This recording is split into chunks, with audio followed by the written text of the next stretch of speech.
everyone, it's me, Mr. Mario, and welcome back to Gaming Goofs. This is episode 2, and today I'm going to be covering Sony. So, if you watched episode 1, thank you very much. I actually got a lot more of a positive reaction from that than I expected, so quite happy to see that people enjoyed it and people actually stuck around for a long video like that. Always makes me happy. But going to be covering Sony this time around, so in case you don't know, this is what Gaming Goofs is. I'm going to be covering, Sony this time around. Next time I'm going to be covering Nintendo, and I'm going to be covering, the big 3 console companies of this generation, that came out, and what I think they messed up on, and then I'm going to go ahead and lead it up, branch off later after I dissect, this generation, even maybe the last generation or generation before. And then I'm going to start covering, what they're doing next gen, what they need to do right, what they have been doing right, what they're screwing up on, and everything like that. So, first off, not trying to take a fanboy approach on this at all. I mean, I have mostly, Xbox-related content on my channel, and I bashed Microsoft for what they were doing last gen, this gen and last episode, just because, they've messed up quite a bit. And I would say probably this episode will probably be the harshest because I was a big Sony fan, and they did an excellent job disappointing me this generation. I can definitely say that. So, I'm also going to be covering this, in case you don't know, if you didn't see the last episode, I'm going to be covering this from, a whole tech but consumer standpoint, meaning that I have worked on these systems, I have worked on the internals, modifying them, all that stuff, but I'm also covering them from a consumer standpoint, so how these companies really messed up for the consumers, for the people who just want to pop in a game and play. So, that's really about it. Now, first off, I can say I was a pretty big Sony fan. I mean, I got all the systems with me right here, except the Vita. That's the only one I don't have. But, got the original PlayStation right here. This one's actually modded and all that, so we're good to go. Let's go ahead and put that down. Got a PS2. I actually have had 3 of these. I ended up here. It's right here. This one, I know it's a Slim. I don't like the Slim. It's the only one I have, but it was really cheap. It had a mod chip in it, so I ended up getting it. And I actually had another modded Slim. No, it was a fat one. I had a chipped fat that I bought from a friend, but then I ended up selling it back to him a few years later. And then, what is it, right here? All-time favorite handheld system. PSP. Love this thing. This is actually really what got me into modding. I ended up knowing this thing from the inside out. So, absolutely love this system. Definitely my all-time favorite handheld system. This is just the base 1000 model. So, never had a need to upgrade, honestly. I really never had a need to upgrade. Now, I've done everything on there. And then, finally, this generation, as I said, we don't have the Vita, but we have this monstrosity right here, the PS3, which I don't know if you all can see, but this thing was collecting dust. It wasn't even hooked up in my entertainment center. It was just sitting there as a decoration. So, this is a original 80 gig model, I want to say, because it's got the 4 USB ports on it, but Sony. Let's start from the beginning in 2006. So, 2006, the PlayStation 3 comes out. Supposed to be a huge, best system on the market.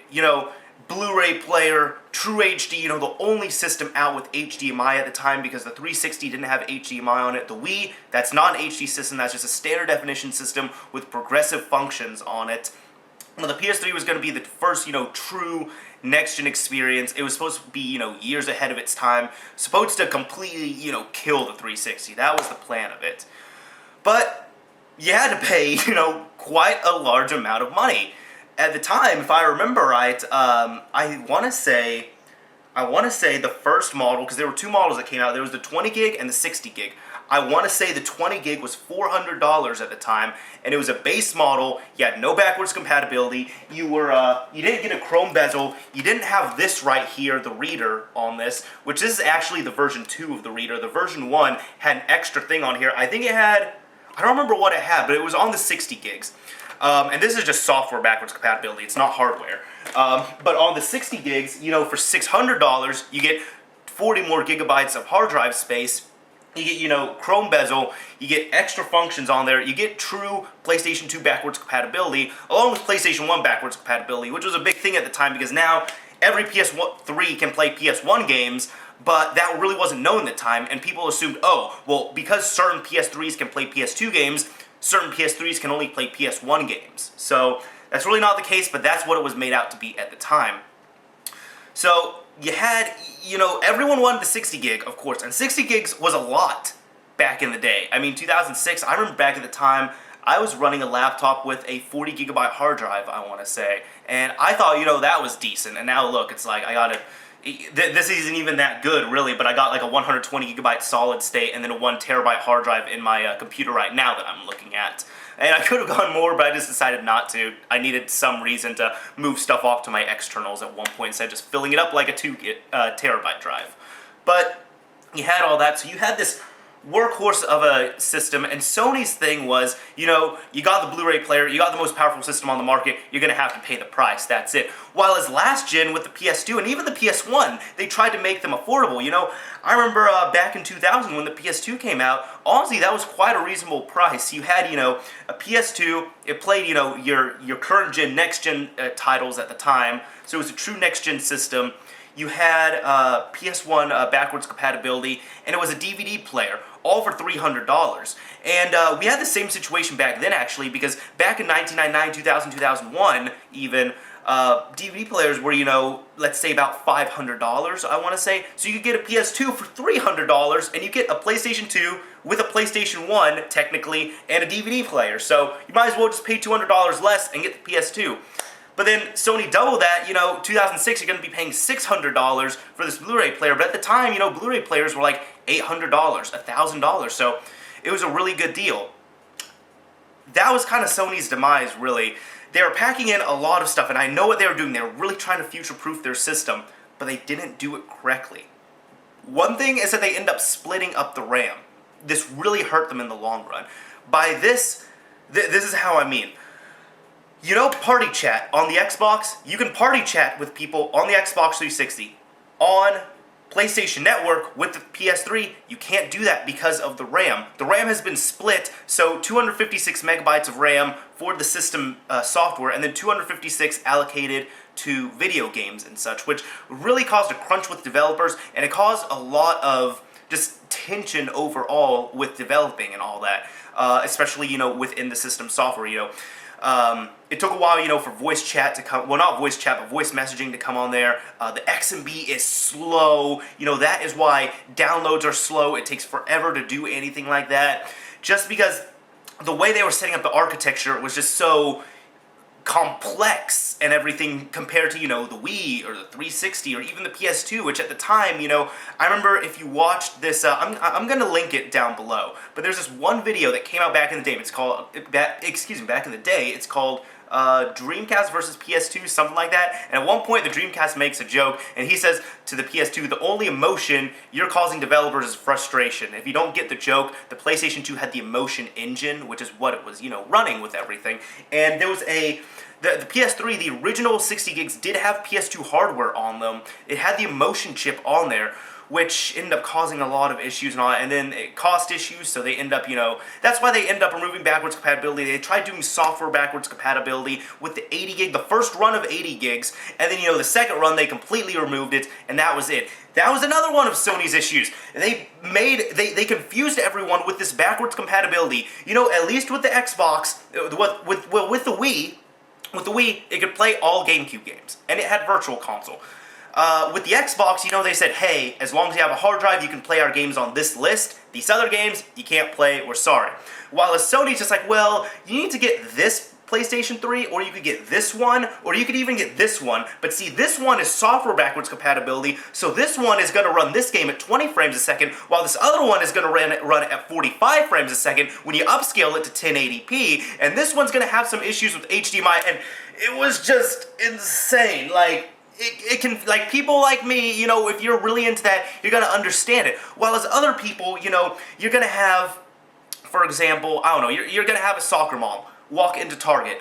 She gets her kid, her kid says, hey, get the 80 gigabyte PlayStation 3, that one's backwards compatible. She gets the 80 gig, brings it home. It's the 80 gigabyte version 2 with 2 USB ports on it, which means it's not backwards compatible. So the kid probably knows about that, or he might not, so he's going to be disappointed, while his mom was just told, oh, I just need to get the 80 gig. So these were so sought after, was the problem. That was one thing with Sony. They got too airheaded for their own good, meaning that, they reigned with the PlayStation 1. They reigned with the PlayStation 2. And when the PS3 came out, they were just like, you know what? We could sit here and we could charge like $600 for this system, and people are gonna buy it. I mean, our gamers are bots. They're going to pay anything. You know what? We could charge $1,000 for this system, but we're going to be nice. We're going to charge about $600 for this system, and we're going to be good. That was Sony's demise, really, and they didn't really make it affordable or even, fragment, as I was mentioning earlier with the Xbox, where they said, you could really pick your package. They didn't really do that until near the end of the PlayStation 3's life cycle, a few years ago. When it comes to hardware failures as well, one thing that was really well known was, the red light of death on the Xbox 360. That was one reason why you could get a PlayStation 3. They were saying, you're not going to get the red light, issues. Well, the old PlayStation 3s are actually quite problematic when it comes to yellow lights. In fact, for 2.5 years, I worked at a video game store, and we did repairs there, and near the end, we were getting in just as many 360s as we were PS3s. Well, actually, I should have said that the opposite, but we were getting in a lot of PS3s. They were all the yellow lights, and which ones were the problematic ones? Well, the original 60 gig ones. This is an original one, but the original backwards compatible ones, the ones that people paid out the ass for, these are the ones that gave them issues. So yes, they did last longer than an average, 360, but still, 3-4 years, they still fail. While as you've got PS2s, that are lasting, it's been like 12, 13 years, and they're still fine. That's the problem they're having with that. It's a whole mess with the hardware. They were trying to combine so many in, and then they were trying to cheap out at one point. The original PS3s came with a 19-blade fan that cooled everything down, and they downgraded that to a 15-blade fan. The cell engine, that was another thing I wanted to... Not the cell engine, the cell processor, that was another thing. The processor on board on the PS3 is awesome. It really is. In fact, I still think it can hold up pretty well. But two things really bottlenecked it. One, the dumb thing they did with the RAM, which really prevented a lot of stuff. As I said, party chat, you can't do that because of the RAM on the PS3. And two, another reason why the cell processor was really not utilized that well is just because compared to the other hardware, it was so bitchy to code for. That was another thing, Sony said, oh, well, with the PlayStation 2, we made that, harder to code for, but developers got into it, and they were able to use it, so we're going to throw in this really powerful cell processor, which is better than the 360's processor, but, it's kind of like that old saying, my math teacher said this about calculators before. They said, a calculator is only as smart as its user. If you're making this cell processor that is awesome, but it's a bitch to code for, and, time crunches, nobody really wants to work with it, you're not going to get the best stuff. In fact, you're going to have developers make it look like a terrible processor. That's why there are so many ported games or multi-plat games that play well. Let's say on 360 they play fine, but on PS3 you're going to have issues. Grand Theft Auto suffered through this. Skyrim suffered through this. Every Bethesda title suffered through that. What are some other games? There's just, I think I said Call of Duty, I don't remember, but so many games suffered through these functions just because of the way coding worked on the PS3. It just was not dev-friendly, and that was another drawback with it.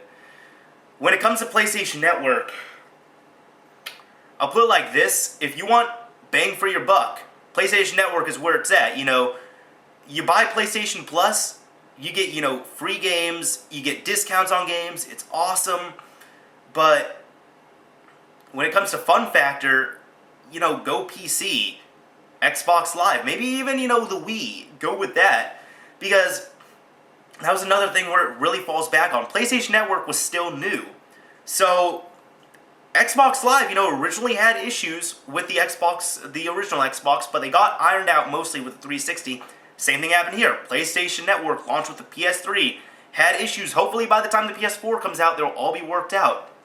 But you had so many things. Where can I even start? No party chat, that's a big thing. The thing was free, so that's the only thing that people really enjoyed about it at the time. PlayStation Plus, you get bang for your buck, but it's like, at the end of the day, it's like I get value, but it's a bitch to get online. It really is. People would always complain, how it was the XMB, how it was laggy, how there were always connection issues on there.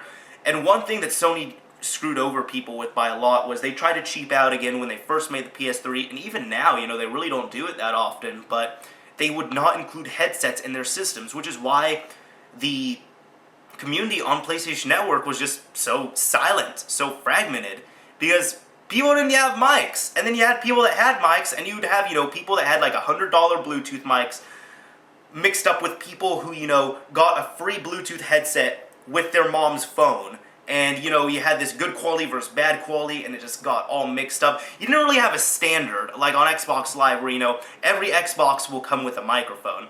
And, the Wii, that really wasn't designed for online play too much, even though it's possible, so that's just a whole other thing on its own. But those were the problems with PlayStation Network, and there's so many more I can get into, but it's just, there's this one thing I can talk about for ages, but I just don't want to, because I don't want this video to ramble on too long. One big thing was the PlayStation Network outage. People still don't feel safe on PlayStation Network, and I kind of said, in my last video, the PlayStation Network outage is kind of Sony's version of Microsoft's red light of death, where, years later you'll still have people who bring up the red light of death. And even I had a friend of mine who wanted to buy an Xbox off me, and she was just like, oh, I don't want one of the old ones because those ones red light. See, it's stuff like that. Even though I told her, it's not going to, it'll be okay, it's this motherboard, I've done this to it, all this stuff. While with PlayStation Network, you still have people that are just like, oh, I don't want to get on PlayStation Network because I don't want my stuff stolen. And it was down for 2 months, more than 2 months, I think, maybe like 2.5 months for me. But security on there just did not, people don't feel safe on PlayStation Network anymore. People don't want to get on there just because of what happened. They don't want their stuff stolen again, which is completely understandable. And you've put, Sony ended up putting this phobia into people's minds, and yeah, it happened years ago, it's better now, but at the same time, it's like, come on, Sony messed up. When it comes to the actual security and all that, speaking of that as well, Sony really got screwed over with this. People were jailbreaking the system right off the bat, trying things like that. And now, you have to have a PS3 on 3.56 or below if you want to jailbreak it. But now, encryption keys are out, and I feel like, just because Sony is Sony and because they went through all this, people were really nitpicking at them because they were always putting out all these decryption keys and all that. People were making huge deals about them that really didn't know what they were about. A decryption key is this. When, the original, like the master keys were leaked out for the PlayStation 3, people were saying, oh, well, all the Sony systems are going to be compromised now. This is terrible. No, that's not it. People are thinking their stuff was going to get stolen again. That's not it at all. This is what it is. You can use those keys to decrypt future firmwares that come out and make custom firmwares and possibly, make some advances, to the PlayStation custom firmware scene. But that's about it. It's not going to help you steal games. Well, technically, that depends how you look at it because of piracy and all that, but that's a whole other thing. It's not going to help you steal accounts. It's not going to help you, steal credit cards, anything like that, which is what a lot of people got mixed up with. And Sony just had a bad rap for security overall. Even when it comes to that, I feel like they locked the system down too tight to the point where they really locked out consumers. And this is what really pushed me over the edge. And because, I was just like, the PlayStation 3, there's some issues here and there, but this is what killed it for me. I got this PS3, I actually ended up fixing it up. And it worked. It was on 3.55, and it did not have, I found out it did not have a properly married Blu-ray drive, which means, the Blu-ray key, kind of like the equivalent of in the Xbox, flashing a DVD key over, it did not have that key matching to the motherboard. Now, here's the shocking thing about it. If you don't hack up your system, you can't get it, which that's kind of a given, I guess. It's kind of the same thing in the Xbox scene, but they locked it down so tight where you cannot get into, on email there, you can't get into, your factory service mode, anything like that, except unless if you get, a few extra tools, do all that stuff, get it into proper mode. Even then, you're going to have to run homebrew just to get your daughter board married back to the motherboard for the drive and, the motherboard and all that. But what mainly got me annoyed with all that was if you don't have a properly married Blu-ray drive to your system, you can't do anything. You cannot run anything. Of course you can't run a game, but you can't even run demos or anything like that. So I spent days figuring this out. I finally got it remarried, but it just pissed me off to the point where I'm just like, Sony really locked this down to the point where it will screw over regular consumers as well, because, there's going to be consumers that they might run into something like that. And they really can't get it fixed unless, you know, they do some unkosher methods to get into their system. But Sony was just, I have no idea what they were trying to do this generation. They were trying to be a powerhouse, and it's just, I don't know, it's disappointing. It really is. I'm kind of at a loss for words almost at the end of this episode, just due to the fact that I really liked Sony. I really did, and I wanted the PS3 to be good, and to me, it really disappointed me. I mean, exclusives on there are good, but honestly, the only reason why I'm keeping a PS3 around right now is because I want Kingdom Hearts HD.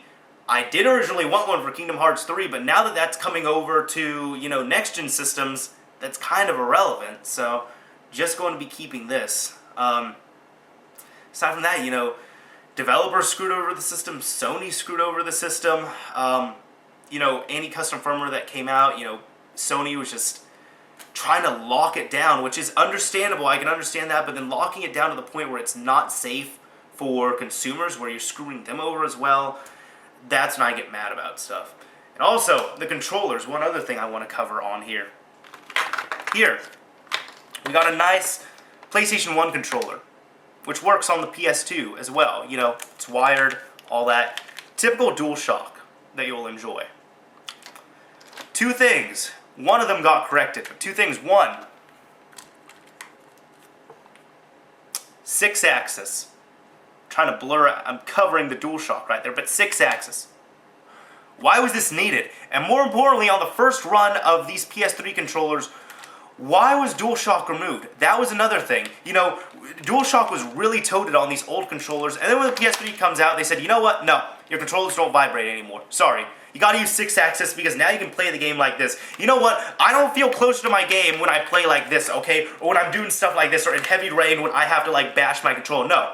I just feel like a dumbass, honestly. I don't feel smart when I'm doing something like that. Just let me have my controller, you know, put the vibration function back in there, and I'll just play like a normal person, that's it. I don't need to be turning my controller everywhere. And also, if you're one of those people that, you know, if you're like, let's say you're playing a racing game and you just kind of instinctively turn a corner like this, Sony was trying to appeal to people like that, you know, they were trying to put you into the whole groove of things, but it just didn't work. And honestly, nobody talks about 6-axis anymore. It's on every PlayStation. This thing is on. It's on every PlayStation 3 controller, but nobody talks about it. Nobody uses it because it was just a thing that really wasn't needed. They end up putting vibration back in there, but another thing I didn't like about the controller, honestly, this controller right here. That is L2. That is R2. On the PS3 controller,